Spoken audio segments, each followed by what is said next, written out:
दोस्तों नमस्कार। मेरा आज का वीडियो मेरे बच्चों को समर्पित है।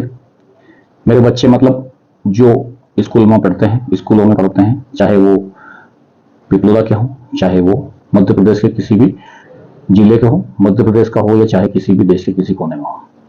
मैं आज ये वीडियो उन बच्चों को समर्पित करना चाहता हूं जो बच्चे स्कूलों में पढ़ते हुए खेल की तरफ रुझान रखते हैं, अच्छे खिलाड़ी हैं और उन्हें आगे बढ़ने का मौका चाहिए। यह वीडियो मैं शिक्षा विभाग को भी प्रेषित करता हूं कि मेरी इन बातों को कम से कम 10% ही इसको अमल में लाएं। हो सकता है इससे आपको बच्चों की एबिलिटी को जांचने में मौका मिले। हो सकता है मेरा यह वीडियो सुनने के बाद किन्हीं लोगों को बुरा लगे, तो उससे मुझे कोई फर्क नहीं पड़ता है। अगर आप सही बात बोलोगे तो किसी को ना किसी को बुरा लगेगा। 100 में से 90% लोग अच्छे भी हैं। धरती पे सब अच्छे काम होते हैं तभी धरती चलती है, वरना अभी तक तो वो करप्ट हो जाती है। कुछ प्रतिशत, कुछ मात्राएं ही ऐसी होती हैं जिनके लिए ऐसे वीडियो बनाने पड़ते हैं। दोस्तों मेरा नाम गणेश मालवी है। मैं Piploda girls high secondary school में शिक्षक हूँ। पिछले 20 साल से ऊपर हो चुके हैं मुझे पढ़ाते हुए, 25 साल समथिंग होने को आए हैं। और मैं बच्चों के हित में अपनी बात हमेशा से रखता आया हूँ और आज भी मैं ये बात रखने वाला हूँ। मेरी ये बात रखने का मूल विषय है आज का, स्कूल से लेकर के जो बच्चा अपने जीवन को आगे बढ़ाता है उसमें एक विषय होता है खेल। खेल को लेकर के बच्चे 6ठी से 12वीं तक अपना प्रदर्शन करते हैं। पढ़ाई के साथ साथ खेल में भी रुचि रखते हैं। खेल तमाम प्रकार के हो सकते हैं, वो कुछ भी हो सकता है। वॉलीबॉल हो सकता है, क्रिकेट हो सकता है, फुटबॉल हो सकता है, हैंडबॉल हो सकता है, कैरम हो सकता है, चेस हो सकता है, कबड्डी हो सकता है, खो खो हो सकता है। दुनिया के वो खेल जो स्कूलों में आयोजित किए जाते हैं। तो मेरा ये वीडियो इन खेलों को लेकर के है। इन सब खेलों को ऑर्गेनाइज कराने के लिए शिक्षक होता है जिसे हम बोलते हैं पीटीआई, फिजिकल ट्रेनर। अब फिजिकल ट्रेनर जिसको हम पीटीआई बोलते हैं, उनका मकसद होता है कि अच्छे बच्चों को, अच्छे खिलाड़ियों को देश को समर्पित करें।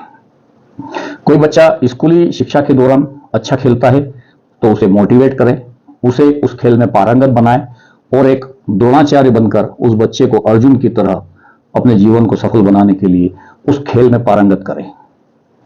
जो बच्चे शालेय स्तर पे, जो विद्यालय स्तर पे अच्छा खेलते हैं, उनको विद्यालय से निकालकर विकासखंड स्तर पे, विकासखंड में अच्छा प्रदर्शन करने वाले बच्चों को वहां से निकालकर जिले में, जिले लेवल पर अच्छा प्रदर्शन करने वाले को संभाग लेवल पर, उस संभाग लेवल से उस बच्चे को अपना रिप्रेजेंटेटिव बनाकर प्रदेश स्तर पर, राज्य स्तर पर उसको भेजें। फिर वहां से राज्य में अच्छा प्रदर्शन करने वाले बच्चों को राष्ट्रीय स्तर पर खेलने के लिए भेजा जाए और भेजा जाता है, और वहां से फिर इंटरनेशनल बच्चा खेलने चला जाता है। इन सारे पायदानों में सबसे महत्वपूर्ण भूमिका होती है एक खेल शिक्षक की। उसके बाद दूसरी जिम्मेदारी आती है खेल अधिकारी की।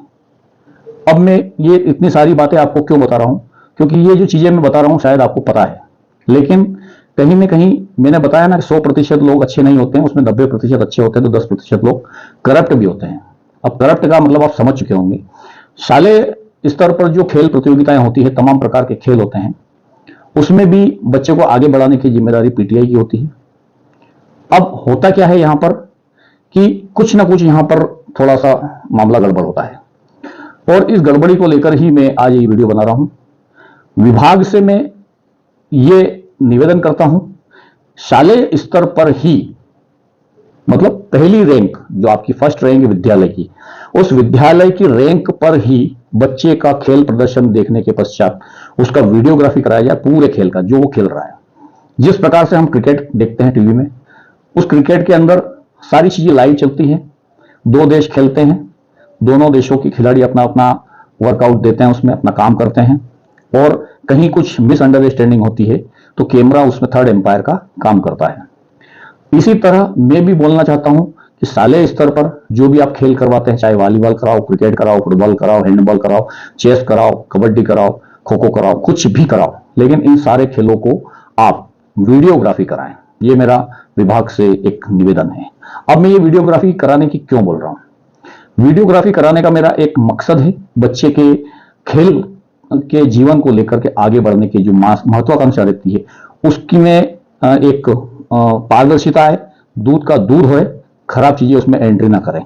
अब इसमें खराब चीजें कहाँ है मैं आपको आगे बताऊंगा कि जब ये वीडियोग्राफी आप शालेय स्तर पर करेंगे तो जो बच्चा स्टार्टिंग में, आप छठी का ले लो, सातवीं का ले लो, जूनियर ले लो, सीनियर ले लो, उसमें वो सारी चीजें आ गई कि जो बच्चा जैसा प्रदर्शन करेगा उसको वो रैंकिंग मिलेगी और वहां से वो विकासखंड के ऊपर खेलने के लिए चला जाएगा। वीडियोग्राफी क्यों होना चाहिए ये मैंने आपको बता दिया। आपने एक छोटी सी बात नोट करी होगी कि विद्यालय में शिक्षकों का और बच्चों का एक रिश्ता होता है। उस रिश्ते को आप चाहे माँ बाप का रिश्ता कहें, चाहे गुरु का रिश्ता कहें, चाहे बड़े भाई का कहें, चाहे आप कुछ भी कहें, एक रिश्ता होता है। उस रिश्ते से परे जाकर वे जो 10% 10 घटिया मानसिकता वाले लोग होते हैं वो बहुत ही अच्छी क्वालिटी के खिलाड़ियों को नजरअंदाज कर जाते हैं और उन्हें दबाने की पूरी कोशिश करते हैं। उसका कारण भी होता है, जब बच्चा उस खेल में पारंगत है, उसको सिखाया जा रहा है, वो सीख रहा है, अगर आप उसको कहीं ग्राउंड में उतारते हैं, वो ग्राउंड में उतारते समय अगर मान लो कोई मिसबिहेवियर हो जाता है या किसी प्रकार से कोई बात हो जाती है या अपने अधिकार के लिए वो बच्चा शिक्षक से कुछ बात बोलता है या ऐसी कुछ बात होती है, तो शिक्षक उसको ईगो में लेता है। ईगो में लेने के बाद उस बच्चे को नजरअंदाज करना चालू कर देता है। होता क्या है कि वो अच्छा एक खिलाड़ी उस शिक्षक की नजरअंदाजी की वजह से बाहर निकल जाता है और उसको वो लोग सिलेक्ट नहीं करते हैं। सिलेक्ट करना तो दूर की बात है, उस पर ध्यान भी नहीं देते हैं। फिर क्या होता है, वो शालेय स्तर पर ही बच्चा रेंग रेंग कर खत्म हो जाता है, चाहे उसके लिए कुछ भी कर ले, जब तक शालेय पीटीआई का तमगा मोहर नहीं लगेगी तब तक वो बच्चा विकासखंड स्तर पर नहीं खेल सकता। ये तो हुई पहली बात।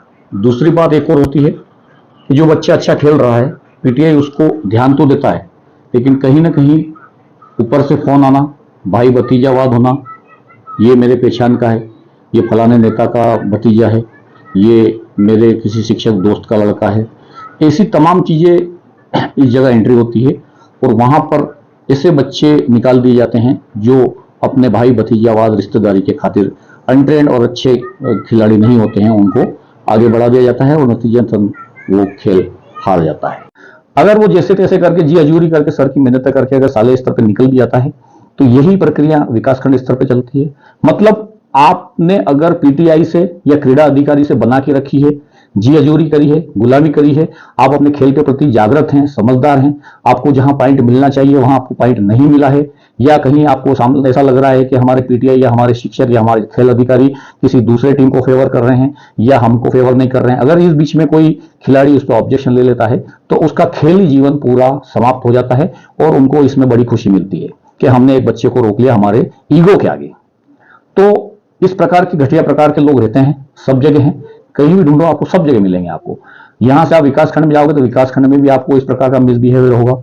आप जिले पे जाओगे तो वहां भी आपको बस यही लगा रहेगा सर की गुलामी करो। हाँ, गुलामी, मेरा कहने का मतलब है आत्मसम्मान अपनी जगह है, सर का सम्मान अलग जगह है। वे बच्चे जिनको कुछ नहीं आता है, किसी प्रकार से खेल में पारंगत नहीं है, अगर वो बच्चे चापलूसी करते हैं, उसके साथ शिक्षक के साथ में अच्छे से टच में है, उनका नाम आगे चला जाता है और उसके बाद में फिर वे लोग आगे जाकर के टीम रिप्रेजेंट करते हैं तो पता चलता है कि हमारी टीम हार के आ गई, क्योंकि आपने जिन लोगों को बड़ी मेहनत से गढ़ा है वे बच्चे पीछे छूट जाते हैं सिर्फ आपके एक ईगो के कारण कि उस बच्चे ने अपने खेल के प्रति अच्छा रुझान दिखाया है। जब बच्चा अपने खेल में पारंगत होता है तो अपने सब नियमों को जानने लगता है, बड़ा होता है, धीरे धीरे वो सारी कंडीशन को, सारे क्वालिटी को समझने लगता है, तो कहीं ना कहीं आर्ग्यू करता है। उस आर्ग्यू में शिक्षक महोदय, पीटीआई महोदय, जिला क्रीड़ा अधिकारी कहें, संभाग क्रीड़ा अधिकारी कहें, राष्ट्रीय स्तर का कहें या जो भी, उनको ईगो हर्ट होता है और उस बच्चे के साथ में इंसाफ नहीं कर पाते हैं। ये मेरा वीडियो उन सभी बच्चों को मैं प्रेषित करता हूं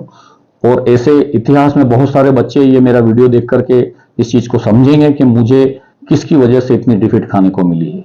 और जाहिर सी बात है, अगर मैं अपनी खुद की मंशा जाहिर करने जाऊंगा या मेरी खुद की कहानी सुनाने जाऊंगा तो आपको ये चीज फैक्ट हो जाएगी और अब समय निकल चुका है, उस चीज को दोहराया नहीं जा सकता, लेकिन मैंने उस चीज को फेस किया है और मैं अच्छे से जानता हूं कि कहां क्या होता है। अब ये वीडियो देखने के तुरंत बाद अगर मान लो किसी व्यक्ति को ऐसा लगता है कि वास्तव में हमने गलती करी है तो उस गलती को सुधार ले। और हमारी महत्वाकांक्षा जो बच्चों से लगी हुई है, हम शिक्षक हैं, उन्हें पढ़ाना है, बच्चों को आगे बढ़ाना है, चाहे कोई कैसा भी हमारे साथ बिहेवियर करे। इसका मतलब ये है कि हम गुरु हैं, हम समझा सकते हैं, लेकिन आप बच्चों के साथ दादागिरी नहीं कर सकते हो, आप उसका जीवन खराब नहीं कर सकते हो। खेल में अनेक प्रकार के पद दिए जाते हैं शासन के द्वारा। शिक्षकों का कहे या किसी अन्य व्यक्ति का, अगर उस खेल में अलग से मिले हुए पद का अगर वो सही इस्तेमाल नहीं करता है और उसका गलत उपयोग करके उस बच्चे का जीवन तो क्या खराब करेंगे, खेल से कोई जीवन खराब नहीं होता है। सिर्फ 2-3-4 जगह हैं जहां पर उस खेल को उसको कोटे में मिलता है। पुलिस विभाग है, मिलिट्री है, आपका स्पोर्ट्स के कोटे में लग जाते हैं, आप आगे चले जाते हैं, आप टीचर बनते हैं तो पीटीआई के लिए आपको मिल जाता है, कुछ बोनस अंक मिलते हैं। ये कोई ऑक्सीजन नहीं है कि जो नहीं मिलेगी तो आप मर जाओगे, कि आपकी नौकरी नहीं लगेगी, कि आप बहुत बड़े नुकसान में, कुछ भी नहीं है। आपकी प्रतिभा को निखारने के लिए शासन खेलों का इस तरह कहते ना कि स्वस्थ शरीर में ही स्वस्थ मन निवास करता है। तो स्वस्थ मन कैसे होगा, जब आपका शरीर स्वस्थ होगा, और उसके लिए हम खेलते हैं और खेलने के लिए पीटीआई रखा है। तो इस तरीके का व्यवहार अगर बच्चों के साथ होगा तो बच्चे आगे निकल नहीं पाएंगे और वो पीछे ही अस्त हो जाएंगे। तो इन बच्चों को आगे बढ़ाओ, हमारी ड्यूटी है। हमें इन सब चीजों ईगो पे ध्यान नहीं देना है। अगर जो बच्चा खेल के आपके स्कूल का नाम रोशन कर सकता है तो आप मेरी चापलूसी नहीं करोगे तो मैं बच्चों को आगे नहीं बढ़ने दूंगा, तो ये तो आपकी सबसे नीचता का प्रमाण पत्र है।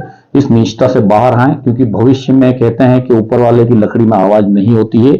जिस दिन पड़ेगी उस दिन आपने दूसरे के बच्चों के साथ जो व्यवहार करा है उस दिन आपके बच्चे भटकते फिरेंगे, आप दर दर की ठोकरें खाओगे। और जब आपको पता चलेगा कि मेरा बच्चा आज ऐसा क्यों है, तो आपको खुद को पता चलेगा कि हमने दूसरों के बच्चों के साथ न्याय नहीं किया है। जय हिंद, जय भारत।